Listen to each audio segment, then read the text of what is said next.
Nostalgia sells, and don't the BBC know it. I can't pretend I'm a huge fan of the new series Doctor Who. It's all about the writing, and Russell T Davies hasn't got a clue about writing as far as I'm concerned. But one thing the success of the new series has meant is that archive material is getting released to DVD a lot quicker than it was before the new seasons kicked off. Out this week is Doctor Who Black Orchid, a classic episode from 1982. Black Orchid is a curiosity from season 19 of the original series, one which marked the first year of Peter Davison's appearance as the intrepid time traveller from the planet Gallifrey. Original series Doctor Who is extremely variable in quality. A few episodes featured such strong writing that they still have the power to send a tingle down your spine some 40 odd years later. Others, unfortunately the vast majority, are so creaky that they seem more like a video recording of an amateur school play than primetime TV. Black Orchid falls somewhere between these two extremes. On the upside, there are no humans poorly dressed as aliens stumbling blindly around shaky scenery that's temporarily been set up in a quarry pit. On the downside, there are no humans poorly dressed as aliens stumbling blindly around shaky scenery that's temporarily been set up in a quarry pit. What we have here is a rejected Agatha Christie rip-off, with the Doctor and his companions playing Guess the Murderer at a 1920s country house fancy dress party. The problem, as Peter Davison is at pains to point out over and over again on the accompanying commentary track, is it's not science fiction, and it's not Doctor Who. It's also not particularly good Agatha Christie, because there's no real suspense.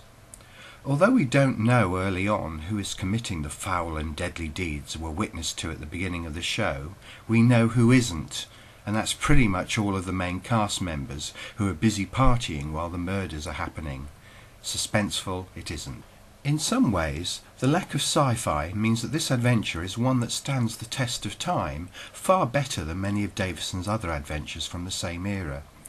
The BBC have always been good at costume drama, and Black Orchid is costume drama, albeit with a hasty addition of a blue time-travelling police box.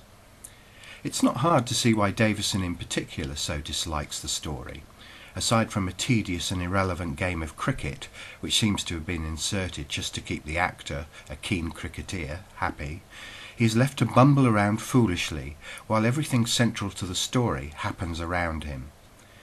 3 companions is far too many for even a real Doctor Who story, but here it's even more excessive, since there are no demands for people to keep running endlessly down corridors, screaming at the tops of their voices. At least actress Sarah Sutton gets to do something this time round. On top of her normal alien role as the Doctor's companion Nissen, she gets to play a human double. No, it makes absolutely no sense that an alien would have a human doppelganger, and this aspect of the story seems to have been injected purely to show that after years of the most appallingly obvious chroma key work in the Tom Baker era, the technicians had finally mastered the art of green screen. Davison's objections aside, there's quite a lot to like in Black Orchid. The acting is better than usual, with the supporting cast giving it their all, in spite of the long, explanatory dialogue and extremely hokey script they've been given. Thankfully, there are no Torchwood school of acting moments here, no shaky scenery, no endless running down the sides of a quarry pit, which makes this far more watchable than other adventures from the same era. However, the recommended retail price of £12.99 for what is just 50 minutes of not exactly stellar primetime TV seems somewhat excessive, even if online discounts mean that if you hunt around, you can probably pick up this title for around £9. The packaging appears to indicate the disc is packed with valuable extras. I say appears with good reason because, as has been the case with so many of the DVDs already released in this series, extras are of the Trainspotter nerd variety rather than the Hollywood blockbuster one. They include an advertised Easter egg, which turns out to be just a few seconds of the continuity announcer introducing each episode as the BBC's famous spinning world globe appears on screen. While the soundtrack is advertised as being in mono, listen carefully to the rear speakers. I swear you can hear the sound of someone scraping the bottom of a barrel. Full marks to the Beeb for getting not just the Doctor himself in the form of actor Peter Davison, but also all three of his companions into the studio.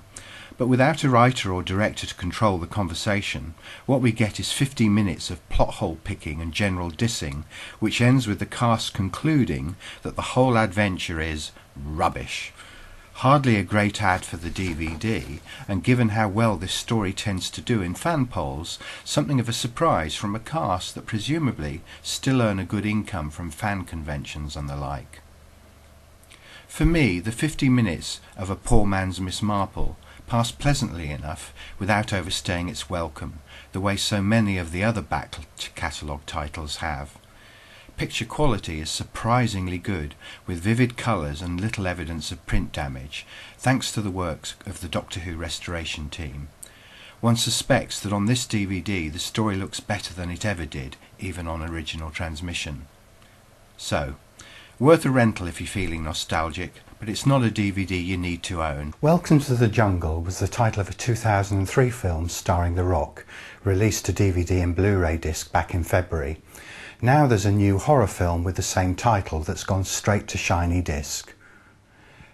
Be careful you don't get eaten. Two young couples head off with their video cameras to the Papua New Guinea jungle.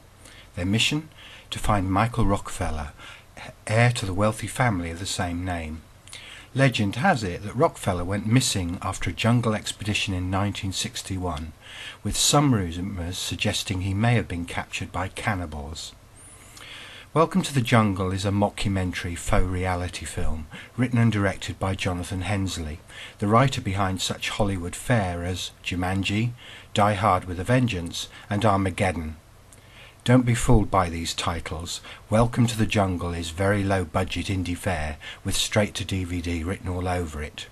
It's probably best summarised as the Blair Witch Project, but remade with cannibals instead of ghosts, and with the central characters even more immature, argumentative, and possibly irritating than those featured in Blair Witch.